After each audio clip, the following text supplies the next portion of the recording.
म्हटलं की डोळ्यासमोर उभं राहतं चित्र ते नाटक किंवा तमाशामधल्या सोंगाड्याचं। मात्र साताऱ्यामध्ये एक गाव असं आहे की या गावामध्ये घरटी सोंगाड्या बघायला मिळतो। त्याचं कारण म्हणजे या गावाची पिढ्यानपिढ्या सुरू असलेली एक परंपरा। नेमकं हे गाव कोणतं आणि या गावाची अनोखी परंपरा कोणती आहे, पाहुयात एनडीटीव्ही मराठीच्या या स्पेशल रिपोर्टमधून।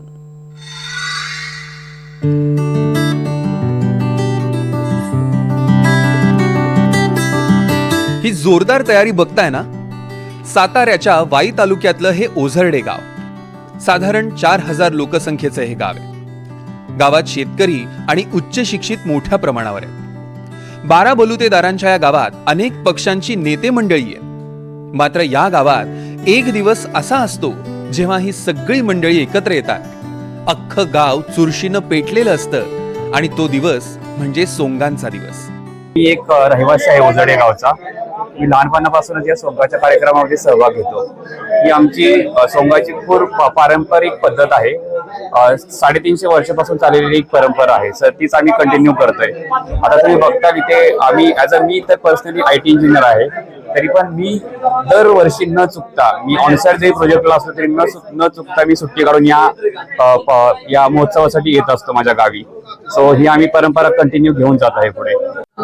यामध्ये माळाळी असो किंवा साळाळी असो, या दोन्ही आळ्यामध्ये की डॉक्टर असतील, इंजिनियर असतील, वकील असतील, प्रगतीशील शेतकरी असतील, त्याचबरोबर नव उद्योजक असतील, हे सगळे सोंगाड्याच्या रूपामध्ये सोंग घेत असतात आणि तो कार्यक्रम संपन्न करण्यामध्ये फार मोठे योगदान या सर्व लोकांचं असतं।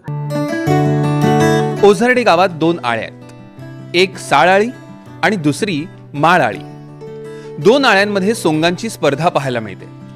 स्पर्धा म्हणाल तर ती पण अशी की बघणाऱ्यांच्या डोळ्यांचं पारणं फिटेल। दोन्ही बाजूने 25-25 ट्रॉलीज निघतात। त्या ट्रॉलींवर भव्य देखावे उभारले जातात। कुणी शंकराचा अवतार घेऊन नंदीवर स्वार होतं, तर कुणी विष्णूचा अवतार घेऊन शेषनागावर विराजमान होतं। कुणी शिवरायांच्या वेशभूषेत येतं, तर कुणी राम, लक्ष्मण आणि सीतेचं रूप घेतं। एका मागोमाग एक देखाव्यांची रॅलीज गावातनं निघते। ही सोंग बघण्यासाठी घरांच्या छतांवर, रस्त्यांवर गर्दी जमते।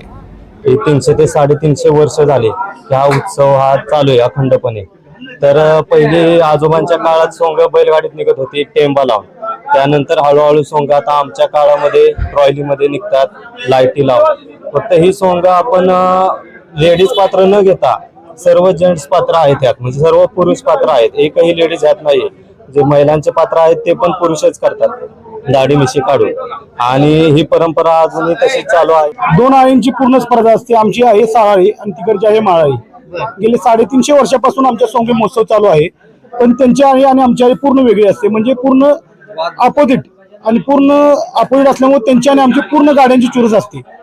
आणि आता कसं आहे, जमान्याप्रमाणे आधी पूर्णपणे आमच्याकडे बैलगाडी सोंगे निघत होती, आता जमाना बदललेला आहे, काळानुसार बदललं पाहिजे, त्यामुळे आता पूर्ण ट्रॅक्टर ट्रॉलीवर सोंगे निघतात। 2 आळ्यामध्ये मंदिराच्या समोर मानाची गाडी असते 18 पूज्य देवी, ते आमचा हार त्या देवीला जातो साळाळीचा हार आमच्या माळाळीच्या देवीला येतो। त्यानंतर की गळेभेट होती, त्यामध्ये त्यांची 10 लोक प्रतिष्ठित असतात, त्या माळाळीची 10 असतात, साळाळीची 10, दोन्ही आळ्या एकत्र येऊन गळेभेट होऊन की सोंगाचा समारोप तिथंच होतो। गावात पद्मावती देवीचं मंदिर आहे। ही सोंगांची मिरवणूक पद्मावती मंदिराजवळ पोहोचते। दोन्ही आळीतील मिरवणुकीत देवीच्या रूपातील एक ट्रॉली असते। या ट्रॉलीकडे गावकऱ्यांचं विशेष लक्ष असतं। अख्खं गाव पहाटेपर्यंत ह्या क्षणाची वाट बघत असतं।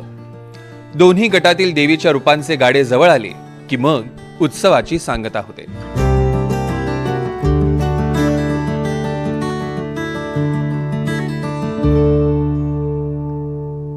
महाराष्ट्रातील संस्कृती लोप पावत चालली आहे का, असा प्रश्न जर एखाद्याला पडलेला असेल तर त्यांनी या सातारा जिल्ह्यातील ओझरडे गावाला निश्चितच भेट द्यायला हवी।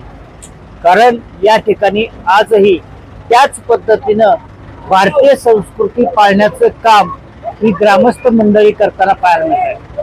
Cameraman Kailas Rahul Tapase, NDTV Satara.